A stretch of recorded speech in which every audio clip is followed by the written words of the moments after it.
Staying with us, it's time for me to pass the baton to Victoria Rubadiri. My director says I'm the darker version of Vicky. So now I'll be heading out in just a bit. It's always a pleasure having you with us. My name is Trevor Mbija, but here's what you can expect right now. So love, they say, is universal.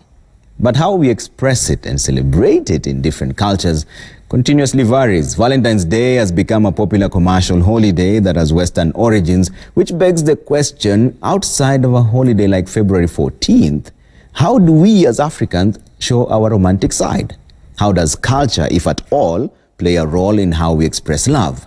So Victoria Rubadiri sat down with two couples to unpack the topic on love brewed in an African pot, right? This is what you watch. When you come back, I won't be here. Here the men's from the men's conference are coming back tomorrow evening. Yeah? So I'll see you.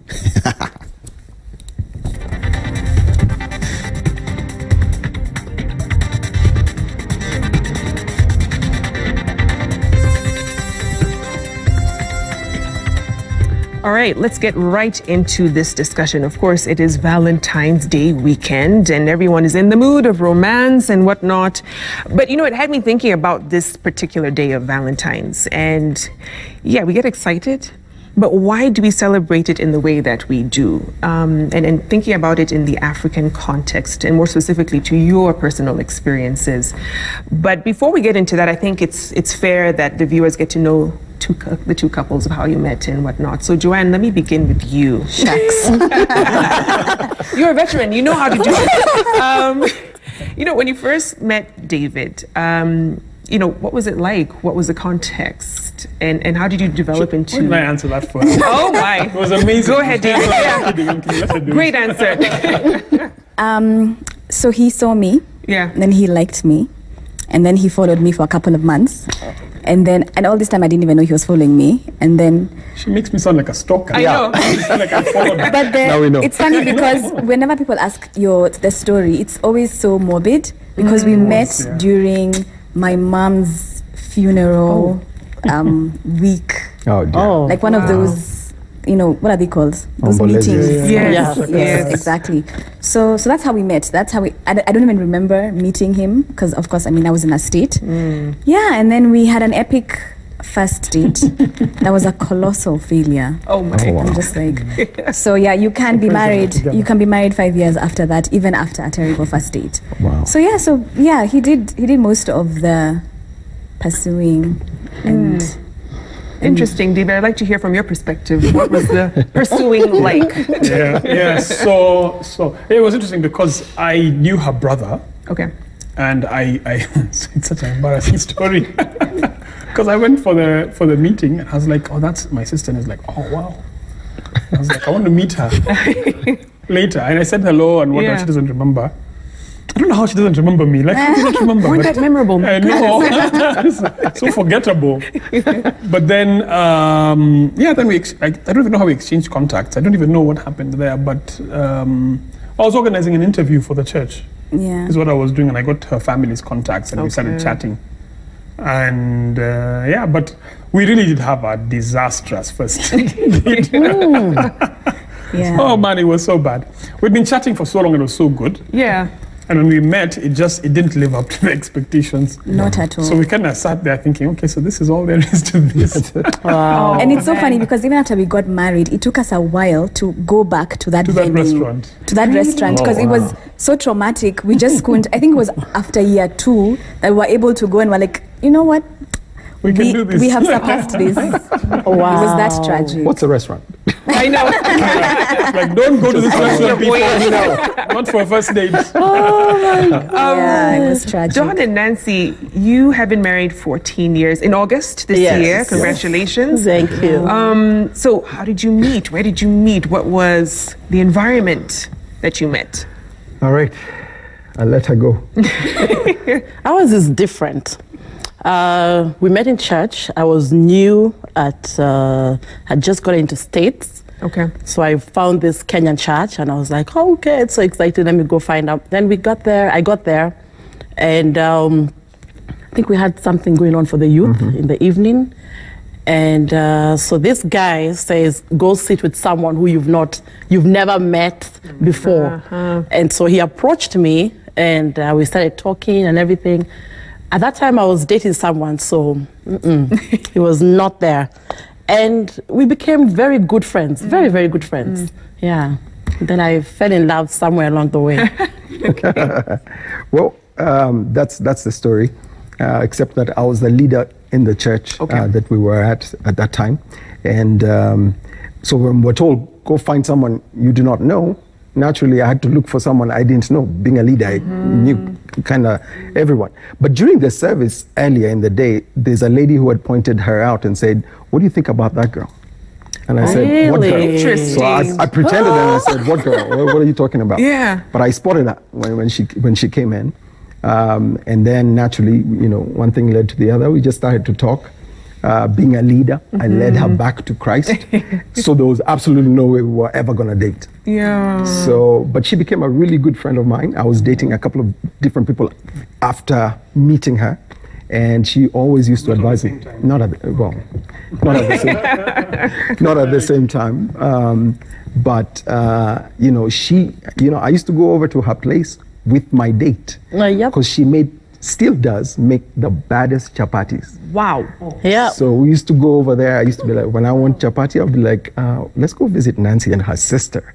But it was really, you know, the chapatis. Then one thing led to another, and I kept the 14 chapatis. years later. I kept the chapatis. Lifelong all to myself. chapatis. Yeah. Yeah, it's a good deal.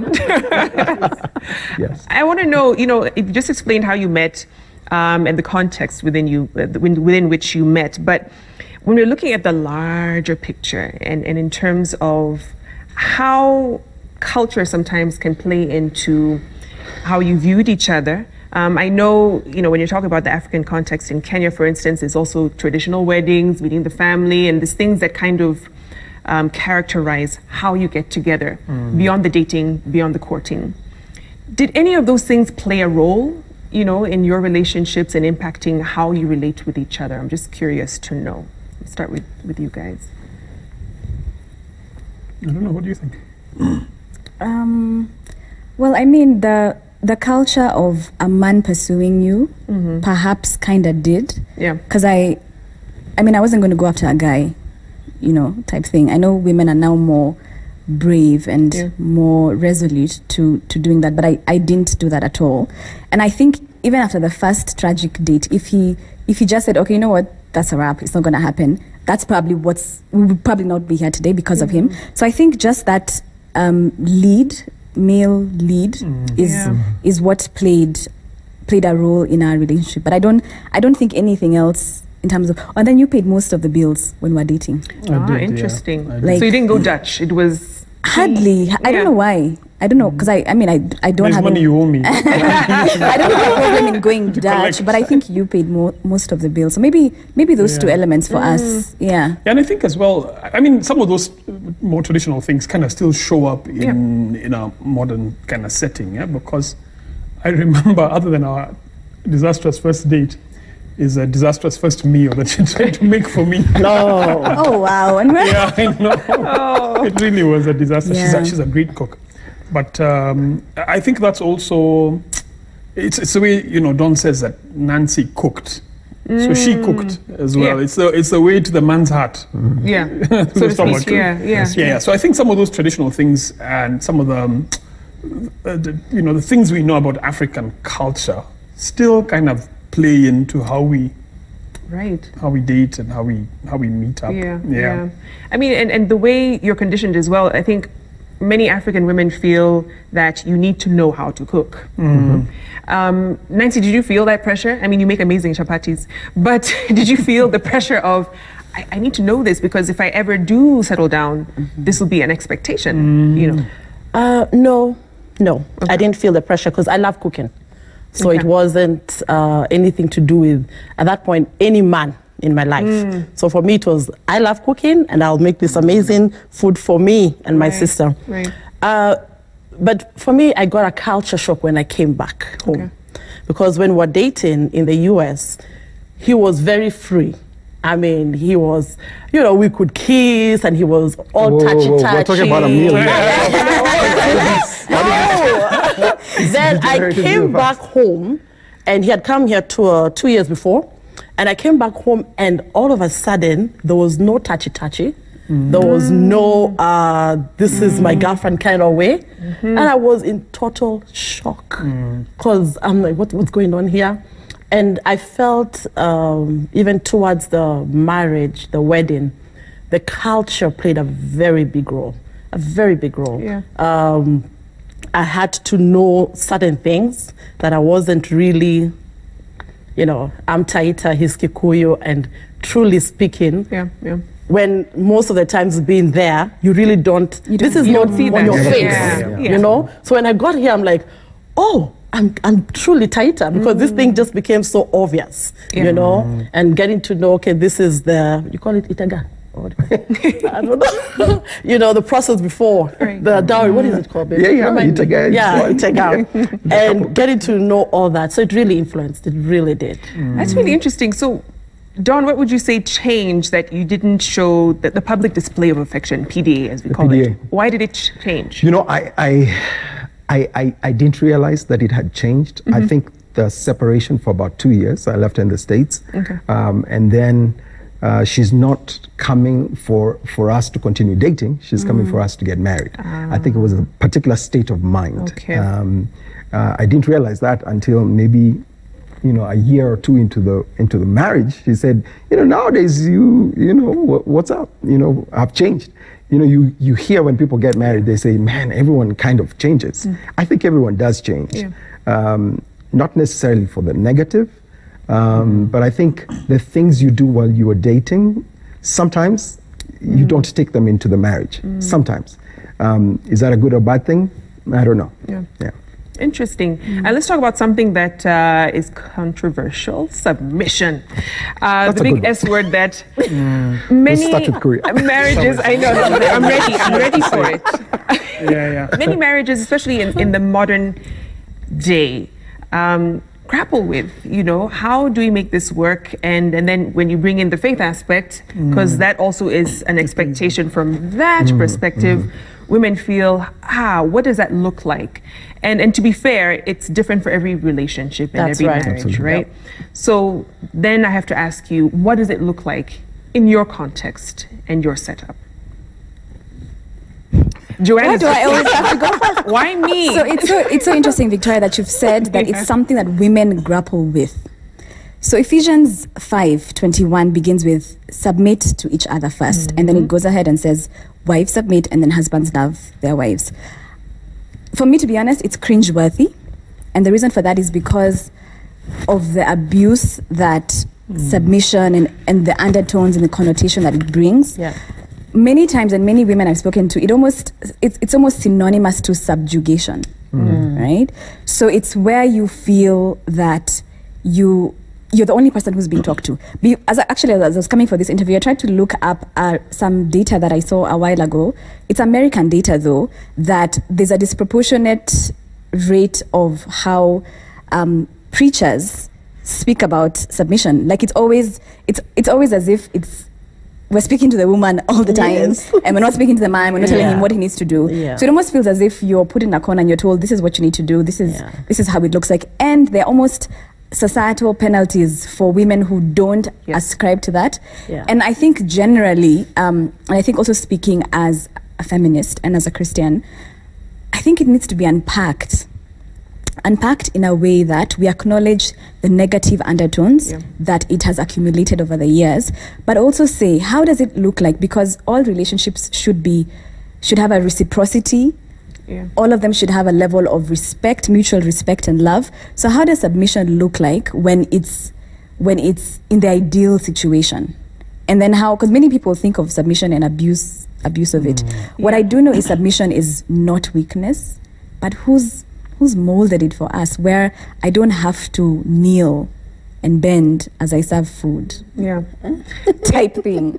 And it's interesting you mentioned that because in the African context, it's part and parcel of an African relationship. Submission isn't there. And the burden has always been on women. You know, and I'm wondering for you, David, when you now got into your marriage and also being a Christian as well, how did that play out for you? What were the expectations? How did you kind of maybe talk it out to say, this is what it looks like to us? I really did wish that she would serve me food. Like But it didn't work out. I should have made a feminist. But I really do agree with her that I think the abuse of it has made it such a difficult word. And the fact that it really does feel very one-sided. And I think the whole idea of it is that there is a balance. That on one hand, you know, there is love flowing in one direction, and I feel comfortable and I trust, an environment of trust is created. Then someone says, listen, I submit to this, you know, and it doesn't make one party better or stronger or weaker. Take the show, for instance. We submit to your leadership. It doesn't mean we are worse people than you're better than us, but you create the kind of environment where you say to us, you're welcome here, your views are valid here, and we feel then this is. So I think what's missing is the creation of that safe environment, and then I think the reciprocity of it. And I love what she said, because it's absolutely true that there's there's a huge burden on the man, which we don't speak about in society, and especially in African society, we don't speak about it. That's love. Love unconditionally, you know. And without that, then it does become such a difficult engagement. And I think submission, and this may sound weird as a guy, but I think it's a beautiful thing, but it really has been twisted, it's been messed up, it's been abused. And as a result, when someone says submission, you're right, it's cringeworthy. Someone thinks, oh, I don't know if I want to be a part of this. But I must remember I'm constantly creating an environment for my wife to thrive. I must create the environment for her to thrive, for her to be happy, but for her also to express herself, not just verbally, but express herself in every way. I mean, she's a smart person, you know, she's educated. Part of what I must do as a husband is make sure that she becomes everything that she's setting out to be, and that my job is to stand by her, to support her. And I think if you create that kind of environment, I know it's easier said than done, but if you create that kind of environment, then it begins to demystify some of those difficult terms and phrases like submission. I wonder for you two, is it also just as cringeworthy for a lot of people? Yep, I don't think it's something that you learn day one of marriage. It's not something that is defined. I don't think there's anyone who can really sit down and say, this is submission. For me, I was an alpha woman. It took a lot. And I actually will say that we had our first arguments was truly about that. And it got defined over the years, because I believe myself that every marriage has a different definition of what submission is. And communication is very important, because I felt that I wasn't being heard. And I felt that he wanted his way. And because I felt that way, my actions went totally different. And because of that, he felt disrespected. And he felt that I'm not submissive enough, or what he thought. So most of my arguments in the first year of marriage was, you have this woman in your head, and I cannot compete with her because I don't know what it means to be that submissive. And to be honest, the faith part played a big role, because I had to go back to God and say, you need to teach me how to be Donald's wife. I don't know. You know, I've never been married before, and I just didn't know what he wanted. And the burden was too much to bear, because when I went to my mom, she's like, I mean, what's the big deal? Listen to your husband. I'm like, oh my God. You know, so. Thanks, Mom. So I think it's something that is defined in every marriage over the years. And I always like to tell young couples that don't put too much pressure on yourselves. You know, get to learn each other every year, get to discover. And with time, you get to know, you actually find yourself submitting. And it's not going to be the kneeling and bowing, which if that's what he wants, you probably will do it, but not being forced. And it's not something that makes you a weaker vessel, but it's something that you love doing it because the environment is safe for you to do that. Wow. I'm glad you shared that. So she started kneeling about 5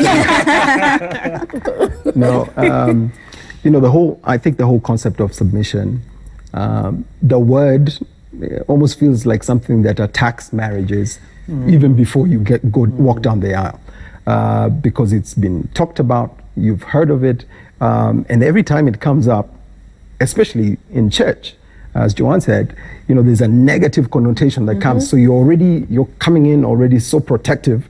You're like, what's this whole submission thing about? Nancy talked about the first couple of fights that we had in marriage.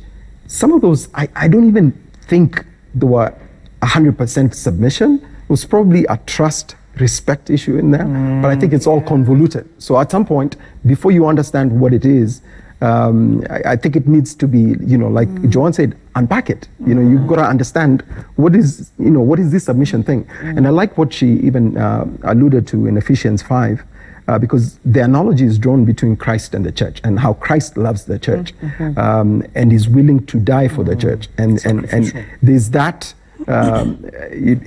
I think, quite frankly, that's where the real analogy of what submission is, because Christ loves the church and he's willing to die for the church. And so should a man in a marriage love the wife and be ready to die for the wife.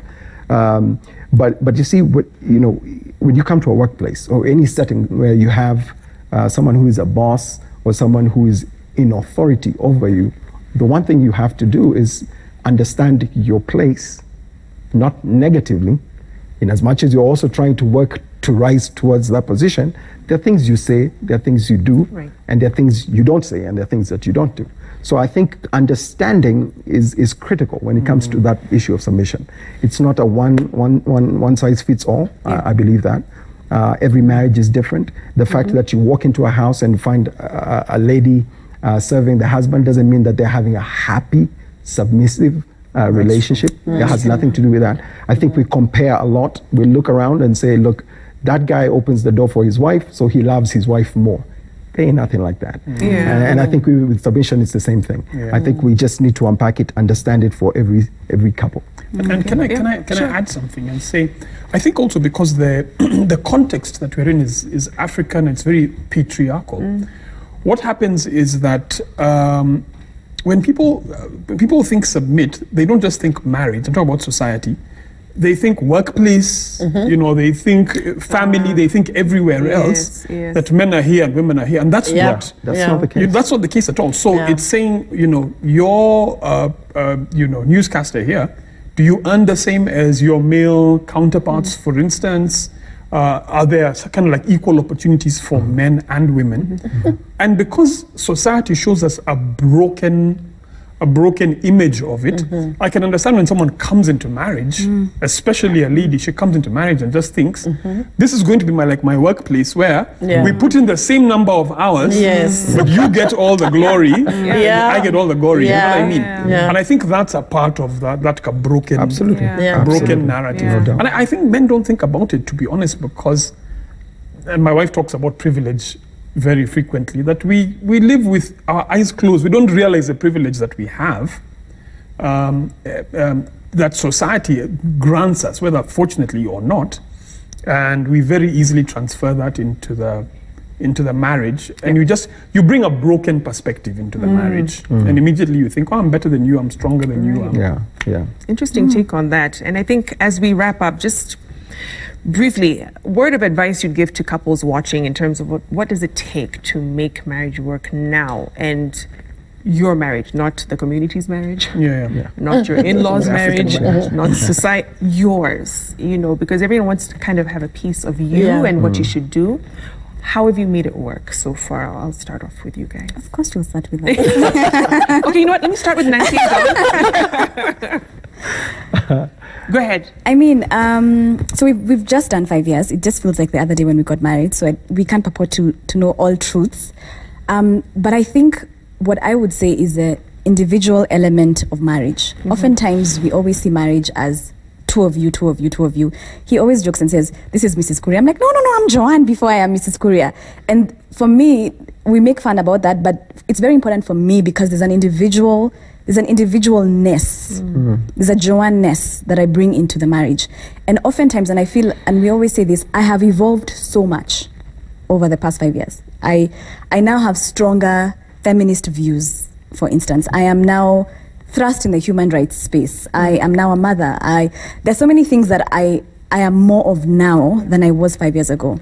And so many times when we're thinking about the unit, we can't negate the individual person. And so my advice would be there needs to be room for two people to be individuals in the marriage and then collectively, so that you're both evolving, you're both growing, you're playing a part in each other's growth. But I think the individual cannot be negated for the unit. So always be you. Be you and seek who you are together. Yeah. So you're not losing yourself. And I think to the marriage. and I think women oftentimes are the victims of we tend to lose ourselves. And I think it's because of just how we are. You throw yourself at being a mom, you know, you throw yourself at being a wife, that you forget to do the things that make you you. And if you do that, it helps the marriage and the unit. Amazing. Yes. I disagree with everything that she said. And she needs to submit to my. No, I think I agree. I agree with what she says. I think the flip side of that, and you know, both sides are 100% true. Yeah. I think the flip side of that is to say, learn to serve one another.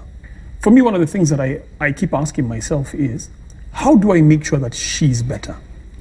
How do I make sure that, you know, she's thriving? Yeah. How do I make sure that, you know, I'm in a sense serving her? Because for me, I think it would be a tragedy if, you know, 15, 20 years down the road, she's this shriveled, you know, she's unhappy with life kind of person. She missed out on all the opportunities. And for me, I'm like, I must figure out, how do I create the environment that allows the other person to thrive. And I think, you know, what I've seen is, I think when I become about me, when I become about, you know, being selfish and what I want, then I, you know, very subconsciously begin to lock other people out. And I think if I had the mindset where I said, listen, I'm going to make her better.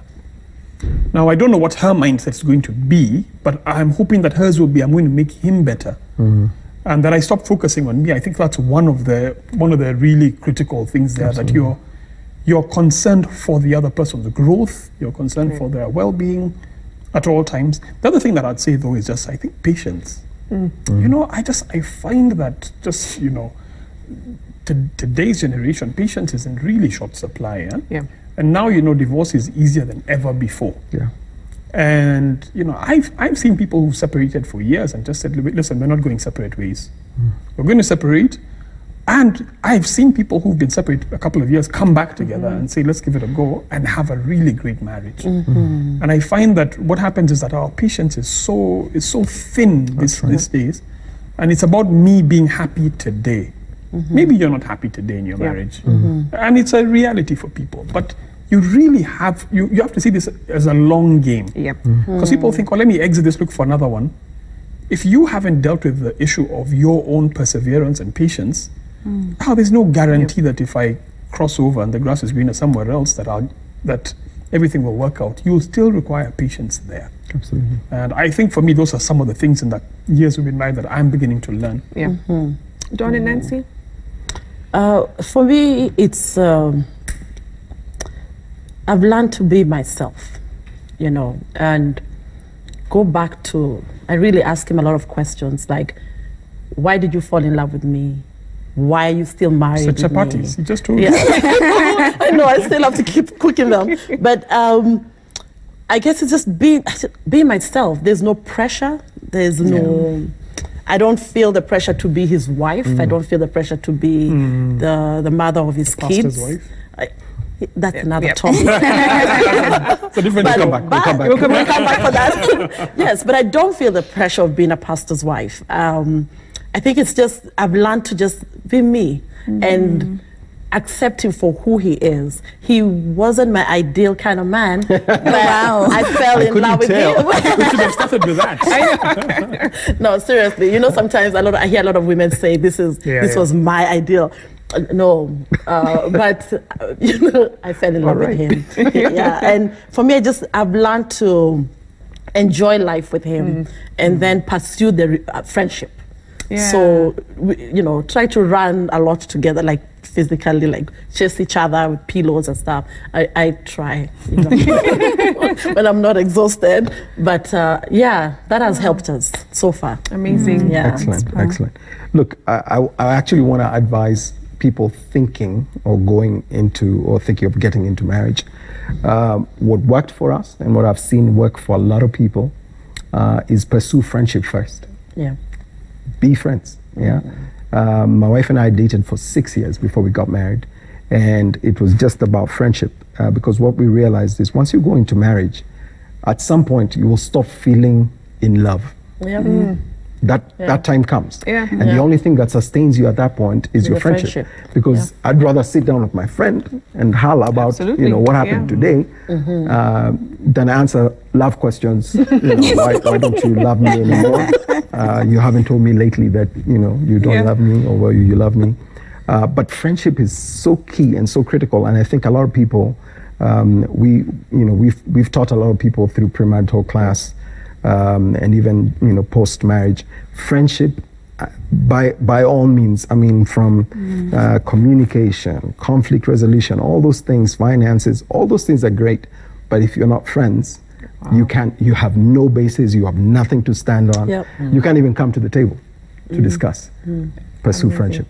Amazing. And what a note to close this on. Thank you so much, Joanne and David, Nancy and Dawn, for your insights. And this conversation has been like a meal for me. I'm so satisfied. I've learned so much. Yeah, we were interceding for you. Oh my goodness, this has been great, and I hope you've enjoyed it as well. Yeah. Keep tweeting #Citizen Weekend, and of course tag me at Vicky Rubadiri on Twitter. Keep the conversation going on social media. Have a lovely rest of the Valentine's Day weekend.